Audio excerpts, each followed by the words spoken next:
విలక్షణమైన నటనకి పరిపూర్ణమైనటువంటి రూపం కోటా శ్రీనివాసరావు గారు. మహానటుడు, ఒక లెజెండరీ క్యారెక్టర్ యాక్టర్. మా ఇద్దరి నట ప్రస్థానం కూడా ఒకే సినిమాతో ప్రారంభమైంది. అది ప్రాణం ఖరీదు. అఫ్కోర్స్ ఇక్కడే నారాయణమూర్తి ఉన్నాడు. నారాయణమూర్తి కూడా ఆ సినిమాతోనే ప్రారంభమైంది అనుకోవచ్చు.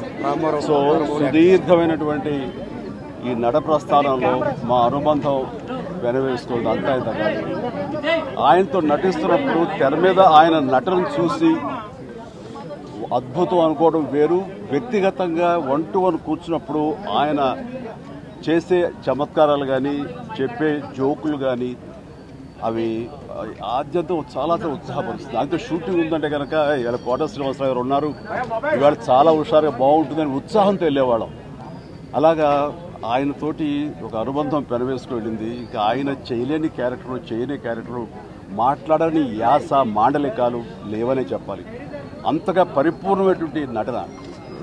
నాటక రంగం నుంచి వచ్చి సినిమా రంగంలో తనకంటూ ప్రత్యేకమైన స్థానం ఏర్పరచినటువంటి గొప్ప నటుడు. ఆయనతోటి నాకు ఎన్నో సినిమాల అనుబంధం ఉంది. ప్రతి సినిమా ఒక్కొక్క అద్భుతమైనటువంటి నాకు ఒక ప్రత్యేకం.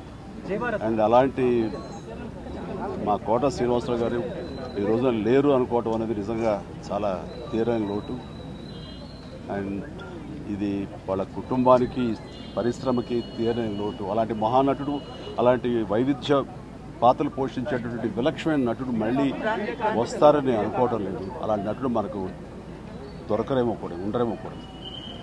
అది ఎవరు పూర్తి చేయటువంటి చాలా భారీ నష్టం ఈ పరిశ్రమకి. వారి ఆత్మనికి శాంతి చేకూరాలని ఆ భగవంతుని ప్రార్థిస్తూ వారి కుటుంబ సభ్యులకి ప్రతి ఒక్కరికి నా ప్రగాఢ సానుభూతిని తెలియజేస్తున్నాను.